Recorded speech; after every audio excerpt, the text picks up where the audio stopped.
নমস্কার, moms recipe and ট্রিপে আপনাদের সকলকে স্বাগত। আজ আমি আবার একটা নতুন রেসিপি নিয়ে হাজির হয়েছি। আপনারা দেখতে থাকুন আমি কি বানাই, আমার সঙ্গে থাকুন। এবার দেখুন, আমি এখানে 500 গ্রাম মতো মাংস নিয়েছি, 500-600 হবে। তার মধ্যে আমি প্রথমে রসুন দিয়ে দিলাম। রসুনটা আমি গ্রেট করে নিয়েছি গ্রেটারে। একটা ডিম দিয়ে দিলাম, পরিমাণ মতো নুন দিয়ে দিলাম, লঙ্কা গুঁড়ো দিয়ে দিলাম,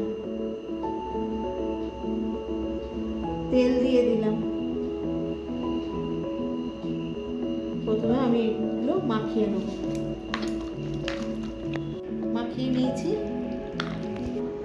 এবার আমি কিছুটা কর্নফ্লাওয়ার দিয়ে দেবো বাইন্ডিং এর জন্য। এটা আমি 5 চামচ মতো দিলেই হয়ে যাবে।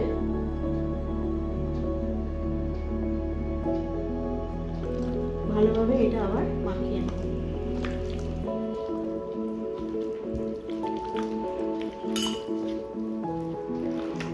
এবার দেখুন, এটা সম্পূর্ণ একদম মাখানো হয়ে গেছে। এবার আমি একটা ঢাকনা দিয়ে এটা রেখে দেবো। 1 ঘন্টার পরে আমরা আবার রান্নার দিকে ফিরে আসছি। এবার দেখুন, আমি 1 ঘন্টা বাদে ফিরে এলাম। দিয়ে মাংসগুলো একে একে আমি ভেজে দেব।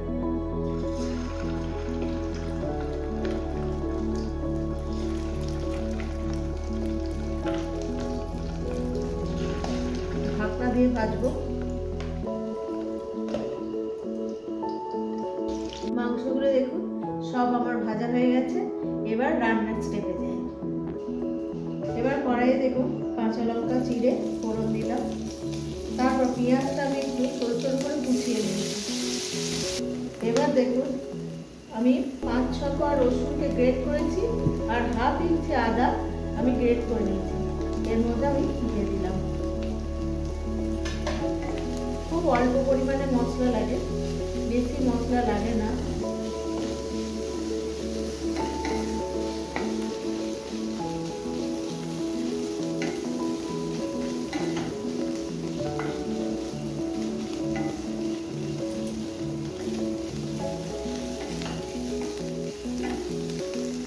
পরিমাণ মতো নুন দিয়ে দেবো।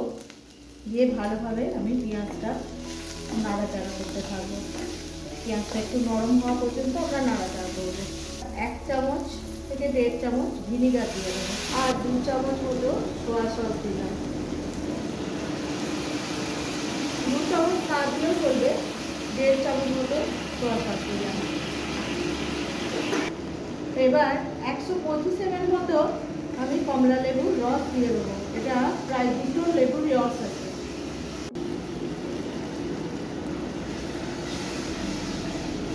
এটা আমি কি করছি এবার নিশ্চয়ই বুঝতে পারছেন। আমি এটা অরেঞ্জ চিকেন তৈরি করছি। এবার আমি চিনি দিয়ে দেবো পরিমাণ মতো। কমলা লেবুটা এখন সময়, দার্জিলিং লেবুর সময়, শীতকাল, তাই অরেঞ্জ চিকেন বানাচ্ছি। দেখুন এটা খুব তার্ক করেছে। এবার আমি মাংসগুলো একে একে দিয়ে দেবো এর মধ্যে।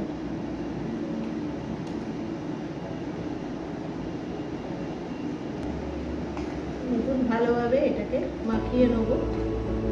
শীতকালে অরেঞ্জও ভালোই পাওয়া যায়, খুব মিষ্টি, একদম খুব সুন্দর, আর মাংসও খেতে খুব ভালো লাগে। তাই অরেঞ্জ দিয়ে চিকেনটা খেতে খুব সুন্দরই লাগে। আপনারা বাড়িতে খেয়ে দেখবেন, রান্না করে খুব ভালো লাগবে। ভালোভাবে দেখুন মেশানো হয়ে গেছে অরেঞ্জের সাথে।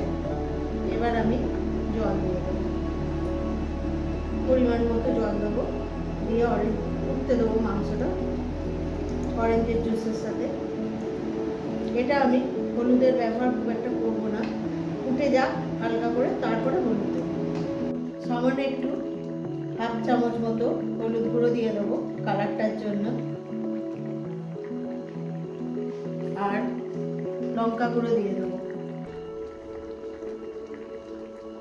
এটা অপশনাল, এটা আপনারা দিতেও পারেন, না দিতেও পারেন। এটা আমার একটু স্বাদের জন্য লঙ্কা গুঁড়োটা দিতে হবে। দিয়ে দেখুন ভালোভাবে ফুটতে দিয়েছি। মাংসটা একদম দেখুন জল শুকিয়ে গেছে। এবার আমি খানিকটা কর্নফ্লাওয়ার গুলে রেখেছিলাম জল দিয়ে, সেটা এবার আস্তে আস্তে করে দিয়ে দেবো। ভালোভাবে এটা মিশিয়ে দেবো। একদম রেডি হয়ে গেছে প্রায়।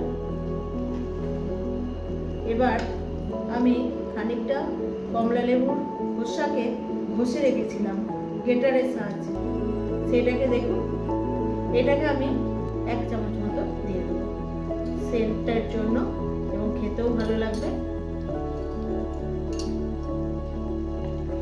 ভালোভাবে নাড়িয়ে চাড়িয়ে বন্ধ করে দেবো, ঢাকনা দিয়ে দেবো। রেসিপিটা যদি ভালো লাগে লাইক, শেয়ার, সাবস্ক্রাইব করবেন আর আমার সঙ্গে থাকবেন।